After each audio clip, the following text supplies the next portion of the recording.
Warning: the following podcast contains violent scenes that may be unsettling to some listeners. Listener discretion is advised. Hello, and welcome to Changing the Lost Vanity. Vanity is a first edition Chronicles of Darkness game set in southern Florida during the year 1993. Follow Katrina, played by Tillman, Raymond, played by Chris, Isabel, played by Andrew, Frank, played by Slavic, and Adam as a storyteller, as they uncover the mysteries of the true fray and forge new paths for themselves in a world of beauty and madness. Follow us on Twitter at twin_cities_VTM for channel updates, and we hope you enjoy this episode.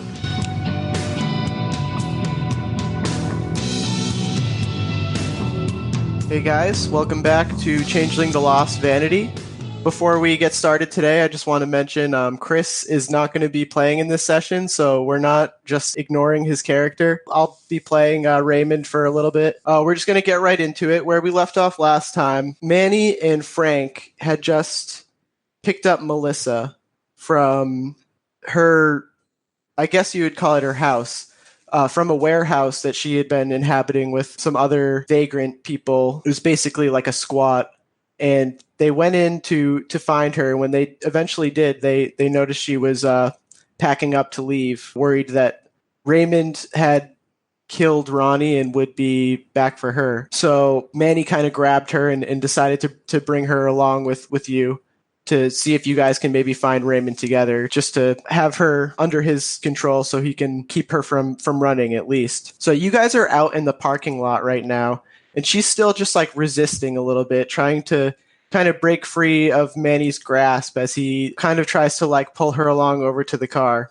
And she's just like kind of freaking out a little bit. And she's just like, stop. I'm not going with you. Look, I'm just going now. I'm leaving. And Manny's just like trying to get her to like stop without being like too overly like aggressive with her. He's just like, come on, stop. And he's like trying to stand in front of her to block her a little bit without like grabbing her or anything like that. And you see her, she's starting to tear up a little bit. She's getting very emotional as she's trying to kind of slide past him to get away. And then she eventually just stops and just starts sobbing.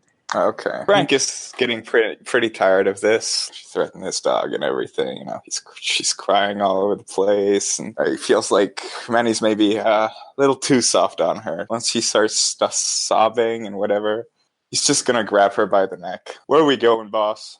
See Manny, he's kind of like, he goes to speak, and the words just escape him for a second, and he's just like, "What? Put her down. She's coming with us. We're just going to drive around a little bit. We're going to talk. Look, it's fine. You're safe with us, okay? Just relax." And he's like motioning for you to just like ease up. She's just like so distraught that it's almost like she doesn't try to resist you at all almost. And it's bizarre to you. It's like she's not doing that natural sort of trying to break free your arms from around her neck. It's almost like she's just completely submitted, you know? She's just like given up. Come on, we have to go. We don't have much time.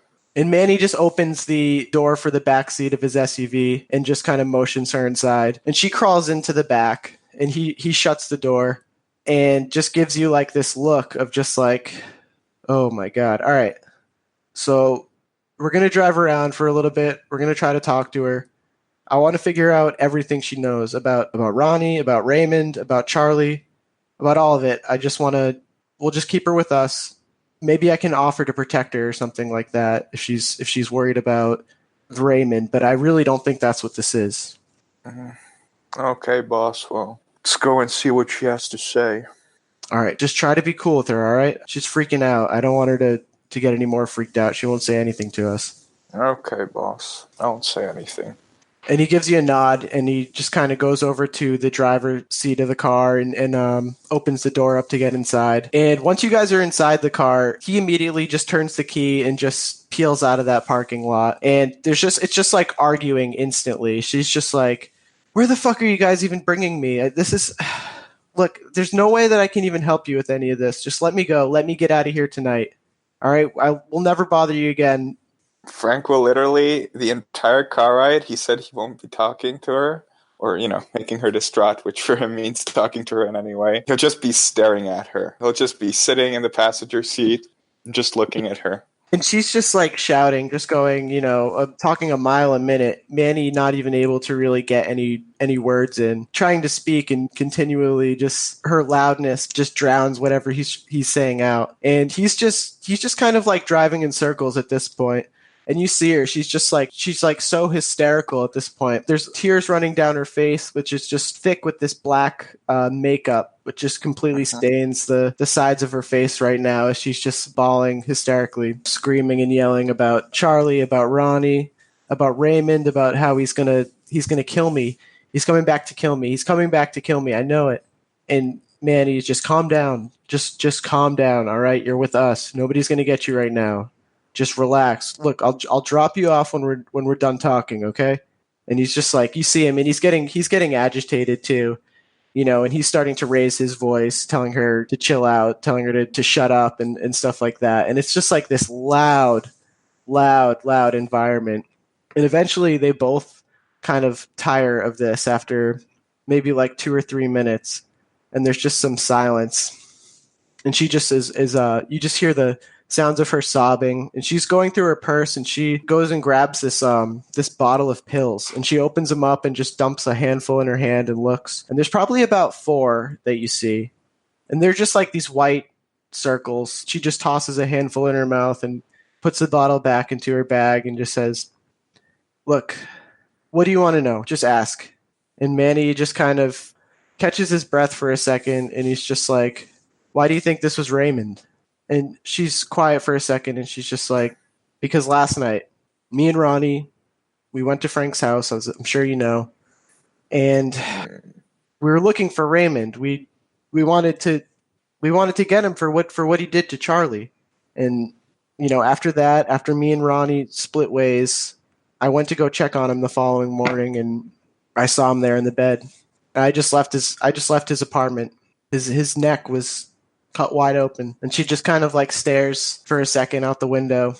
"That's 2 of my family gone in 2 days. I just want to grab the one person I have left and just get the fuck out of here, okay?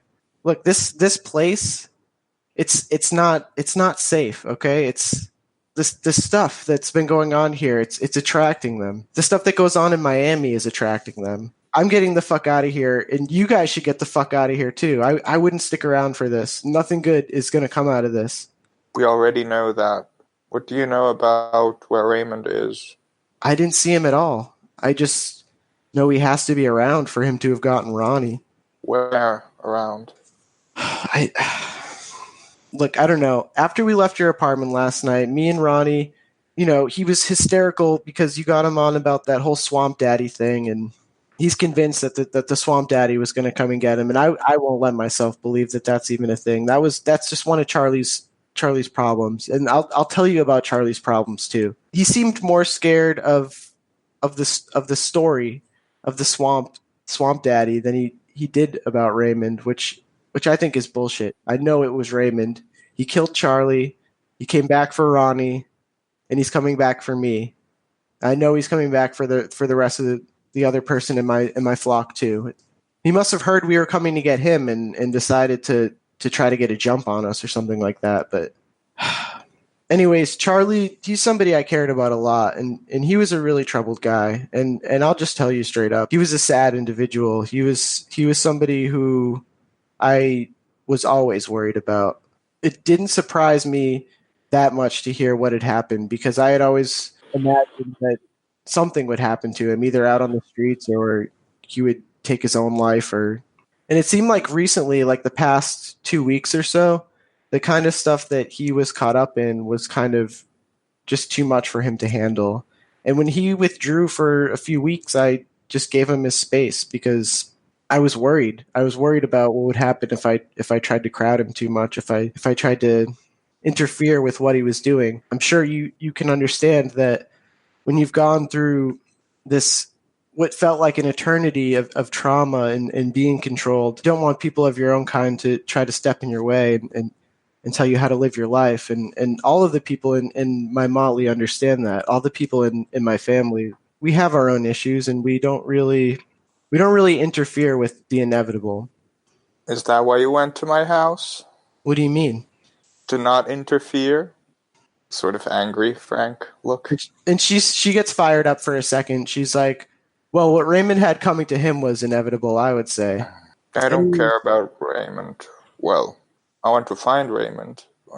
And she's just like, she lights up a cigarette. You see Manny just like roll the window down a little bit from the front seat as she just like doesn't do it at all. She just goes in and lights a cigarette, total disregard of Manny's car completely at this point, obviously. And she's just like, I left him alone for that week or 2 weeks or whatever the fuck it was. And I wasn't sure if he was going to kill himself or not. But if that's what he wanted, I was going to let him go out on his own terms. And then that's when you guys got involved, and his life ended irregardless. I'm not sure it could have been prevented, but either way, I feel rotten inside. He had gotten into more trouble than he could handle with this other little club he was part of, and I think it weighed on him really heavily. He felt a lot of guilt about that. The kids on the news and stuff like that. And he told me in private once that he knew deep down that he was somehow responsible for a lot of the hurt that was going on. And I didn't really know what he meant at the time, but one night he came home in a complete panic, freaking out. He's crying and everything. And he tells me that he thinks he took this kid. He thinks that one of the deals that he made with I don't even fucking know. He thinks he kidnapped somebody, basically. He thinks he thought he gave him to one of them. And I was content to keep his secret because he's my brother and I love him. But I knew that whatever had happened, I knew it probably was too much for him to bear the burden of. And that's why that night I saw you guys at the club there, I just felt so good. I felt like maybe he had a change of heart. Maybe he was ready to face this and see things through. And then, I don't know, you guys started looking into him and all this kind of stuff. And I knew this was all going to end badly. I knew this was all going to blow up. So who's the last member? It's a girl, Emily. She's a courtless, so probably may or may not have seen her. But look, I think maybe she's off the radar, this whole mess, because she's not involved with any of us people besides me, Charlie, and Ronnie. And my plan is to just get her tonight and go. And we'll try to set up somewhere else. I mean, it isn't the first time. I'm sure we can drive you to her. Sort of look at Manny. And Manny, he has this look of disbelief in his face, and he's just like, okay, yeah, we'll bring you to her, but you gotta talk a little bit more. This is just keep talking a little bit. And he looks like almost upset, and you can see like this bead of sweat just kind of dripping down his forehead a little bit. And he's looking at her in the rearview mirror with this fire in his eyes almost. And she's sobbing a little bit, and she goes and ashes her cigarette out the window. Did you guys ever hear about how we became a family? No. Did Charlie ever tell you? Well, when we all first came back, and it wasn't all at the same time. We came back. Sorry, I'm upset right now. I came back first. About a month later, Ronnie came back, and then a year after that, Charlie came back, and then maybe 2 weeks after him, it was Emily. But when we were all together, I went home for the first time when Emily came back. I decided to go see my old house, see what my family had been up to, and I learned that my fetch had done something terrible. I don't know what happened, but the keeper, whoever made it wrong, and it just killed my family. Killed my fucking parents, and they didn't do anything to me. They just loved me, and I just let them down. So they all helped me. They helped me take care of the fetch. We all took blows at it until it was gone, and then we did the same for each of us. Charlie did his own. Ronnie did his own. Emily had trouble, so we helped her with hers, but it was such an amazing bonding moment. It just made us one. And I knew from that point we would be family forever. And wherever these guys went, I would go. And that's why it really hurt me when I knew Charlie was maybe thinking about ending it all. But look, this group he was with, these guys who scare people, they made something that got out of their control. And I don't know what other stuff, but basically he was involved with some folks, this kind of church up there in the Everglades. Not like really friends with those guys, but some of the guys in his crew, they had made some deals with the mortals up there and with the others. And I don't know what kind of trouble he got himself into, but he gave himself up to something else and he lost control. And I didn't blame him when he decided that maybe that was it for himself, and he sequestered himself to his grandma's house. And you see Manny is just like, what the fuck? He's just like trying to like follow her, and she's like starting to get like slower in the way she's speaking and stuff like that. And you're probably imagining that like whatever the pills she took or whatever are starting to take some sort of effect over her. And she's just like, you see her, and like her eyes just start to kind of like lose focus a little bit, and she starts to kind of like nod off a little bit. And Manny just like hits the brakes really fast to try to like jolt her, and he's just like, whoa, don't go to sleep. Don't fall asleep. Keep talking. She just like kind of looks around confused for a second, and then she goes to speak again, but she kind of just like slurs, and Manny just stops the car, and he just gets out of the front seat and just goes over to the back and pulls the door open, and is just like starts like shaking her.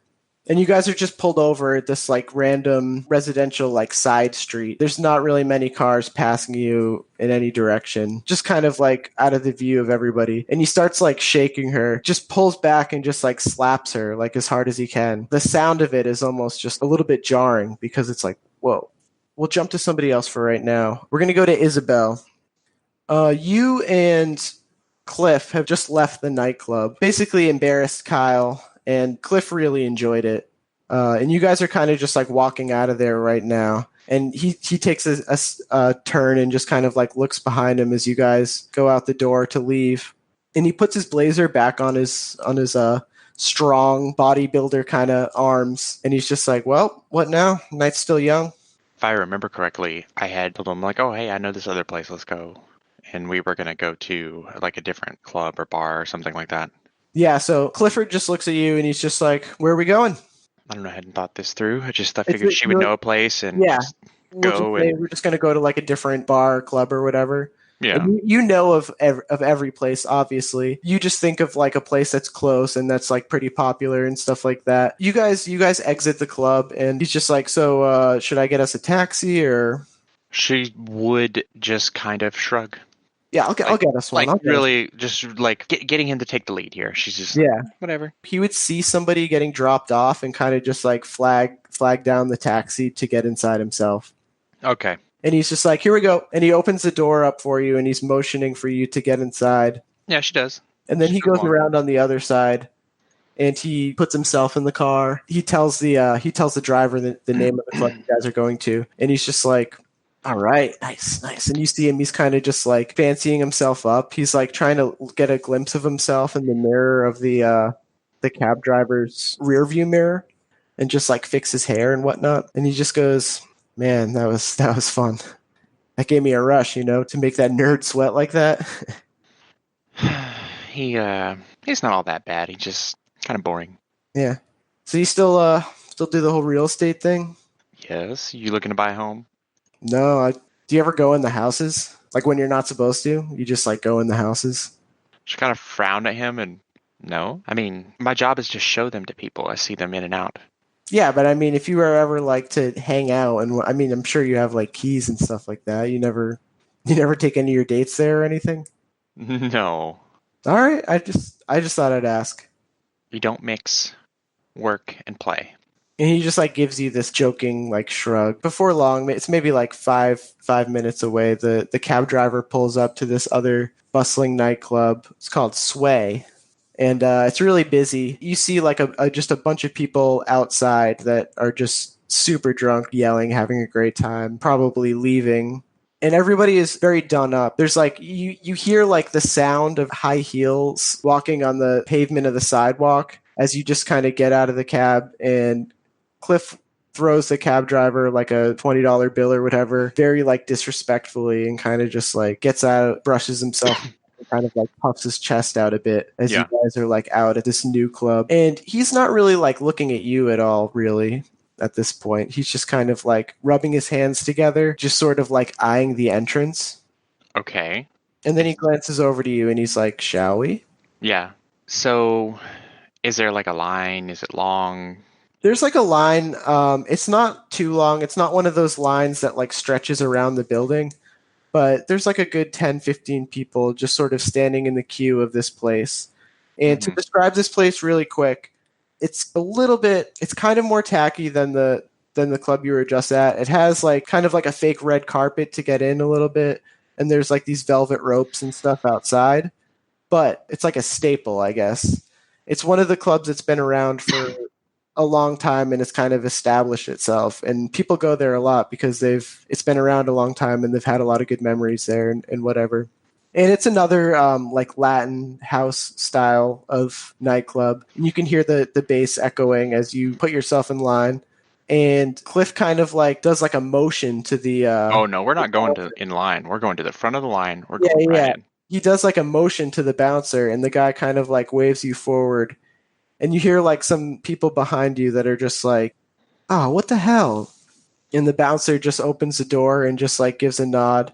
And Cliff tries to do that sly thing where you like stick like a 5 in somebody's the chest pocket of his blazer or whatever, and just kind of like slaps on it again in kind of like a almost like disrespectful way a little bit. Like he's kind of just like flaunting, I would say. Okay. And the club is extremely dark as you guys go inside, and it still just has this like rumble that you can feel through the floor as like the dance music is just playing. And you get inside and you're able to get just like a good first glance at this entire place, which you've been to, many times before. You know what to expect here.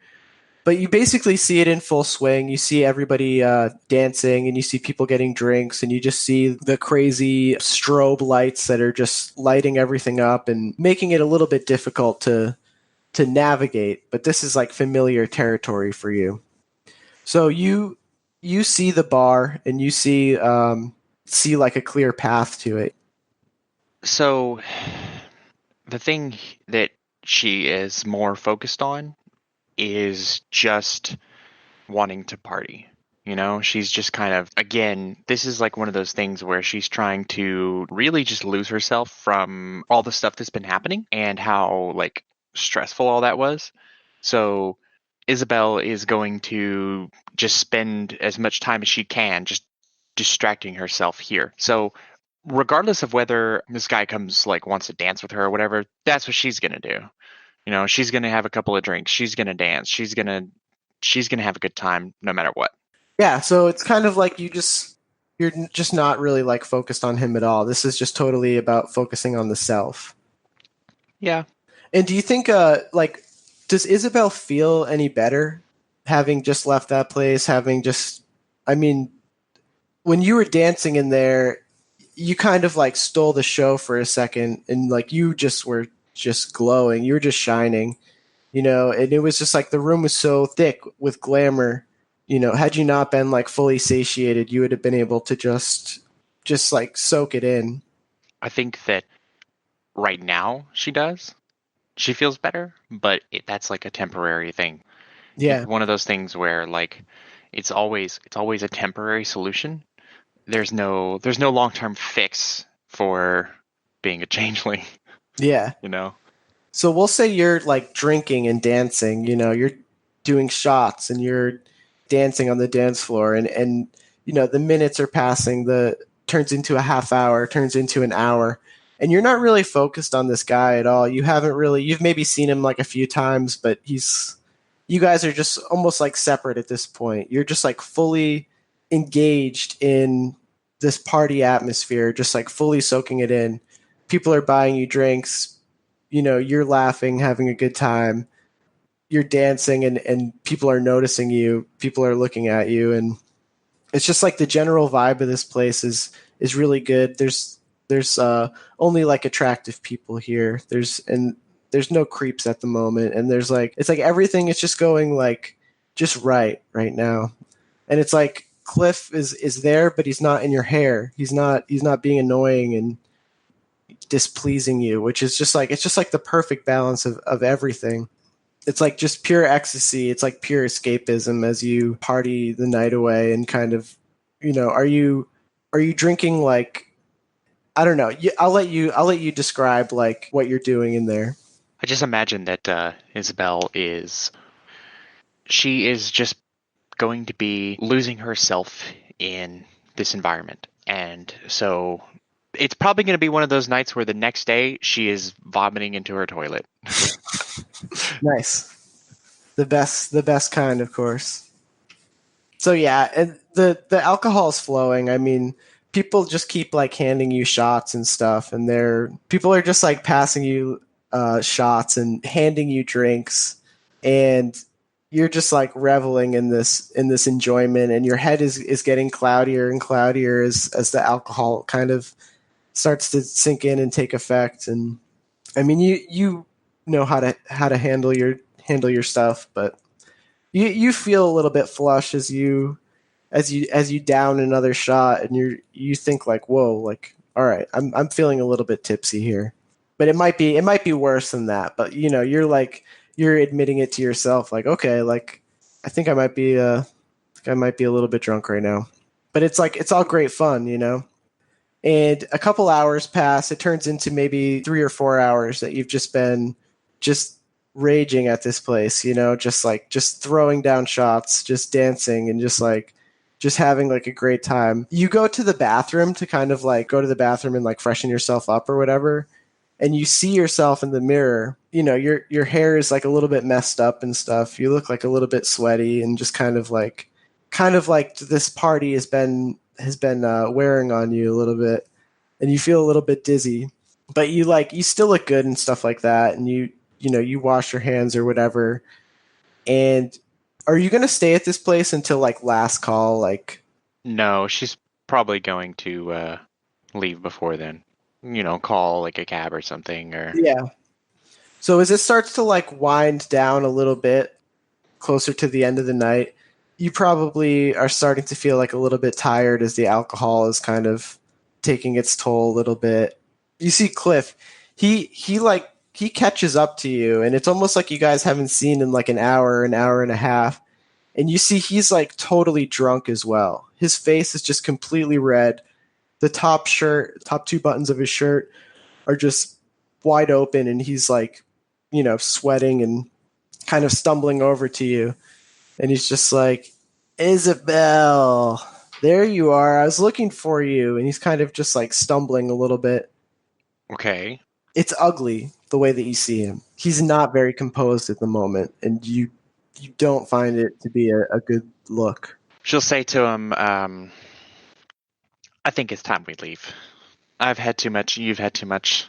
Let's go. Yeah, we're leaving. Yeah, where are we going? We're going home. Okay. All right. And you see he scratches his head, and he kind of just like looks around both ways, just kind of like, all right, yeah, let's get out of here. Well, I'll get us a cab. We can go back to my place. No worries. She doesn't say anything, just kind of like looking at him like sideways. Like she has no intent in going back to his place. None whatsoever. And he's just like, he's like trying to just make his way to the like an exit of this place, and he just keeps like bumping into people and stuff like that. And he's just full drunk asshole at this point, where he's kind of just like, watch it, buddy, and just like kind of like tries to get in somebody's face, and they just shake their head like, what is this drunk guy? Yeah. He gets out to the front and kind of just like pushes this exit door open where people, maybe leave like to go smoke or whatever. But you could also just, get out to the side that way. So he just like pushes this door open, and he's like holding it open for you to like come through as well. To outside? Yeah. Yeah. There's payphones around, right? Yeah. And just go tell him like, call a cab. All right. Yeah, sure thing. And he finds the phone, and he just like is leaning up against it with one arm and putting his coins in and trying to dial. And he looks at you and tries to give you like this suave smirk. Tries. Wink. Yeah. And he's like leaning on the phone, and in his head it's probably like very cool. And he tries to give you like a wink or like a blow, like a kissy face at you or whatever. And he's wasted. He's just in his head. He's still probably very awesome, but he's kind of a mess. But he goes ahead and he dials up the cab, and he just he says the name of the club, and he just hangs the phone up.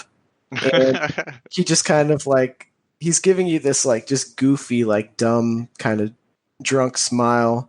And he takes a cigarette out of his blazer, and he just lights it up, and he's just like, Oh man, that was fun, Isabel. That was great. It was. It was a good night.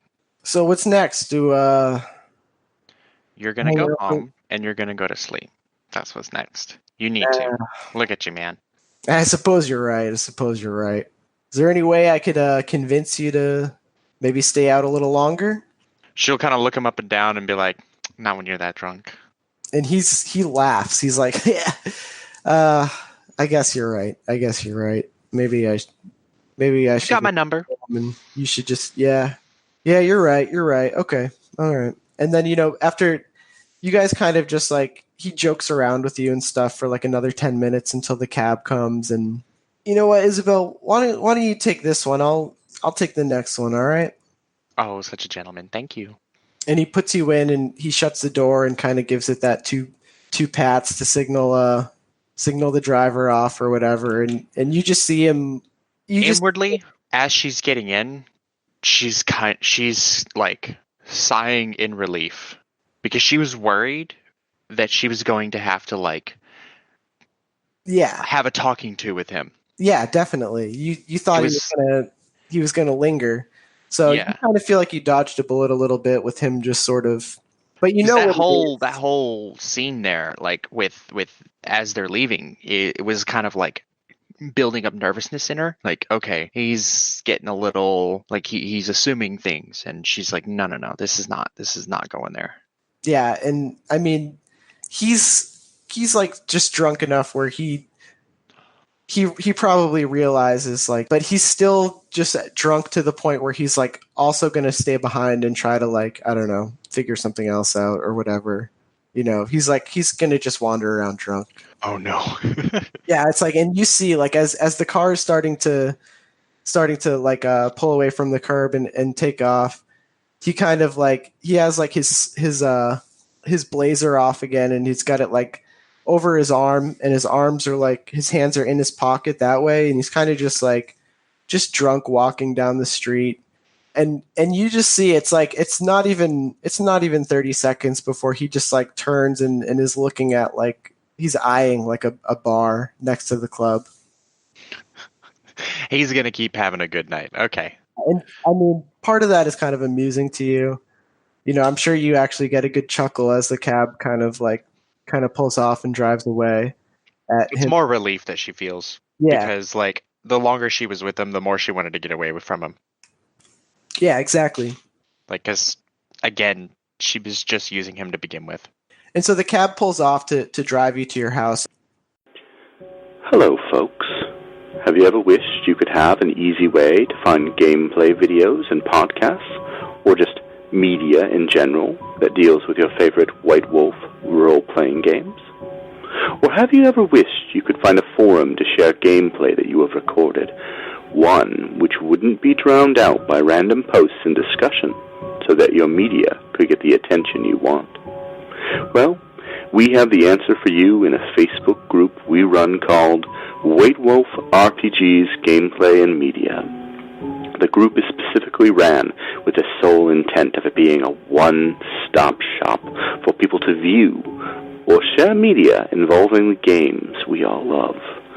We take thorough steps to ensure the page does not become cluttered and is easy to traverse. We are currently over 1,000 members strong, and we are continuing to rapidly grow, with new media being shared every day. Stop on by. We hope to see you there. High Level Games, the industry's first choice in taking your games to the next level. We are a podcast blog and new media network at highlevelgames.ca. We have blog posts about all of your favorite games going up 5 days a week, and a podcasting network with actual plays and shows that discuss role-playing games, with more rolling out all the time. We are on iTunes, Twitch, and YouTube.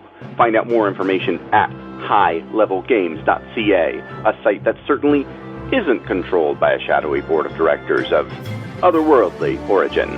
That's highlevelgames.ca. Please, help. They're coming.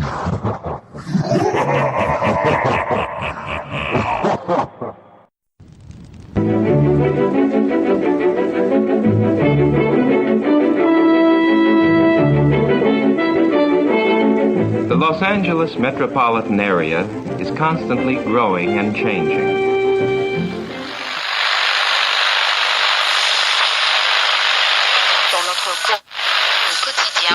The Central District is full of new buildings.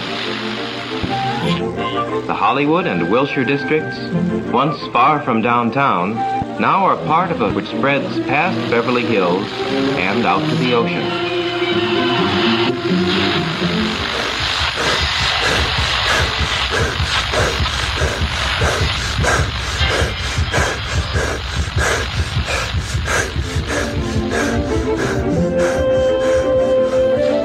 But why is all this going on in Los Angeles?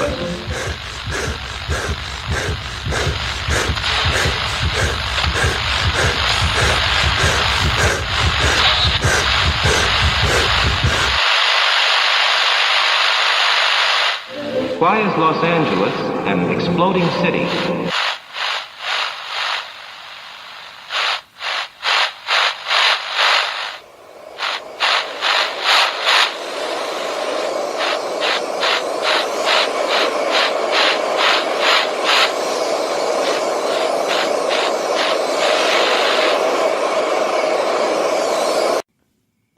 Neon Masquerade.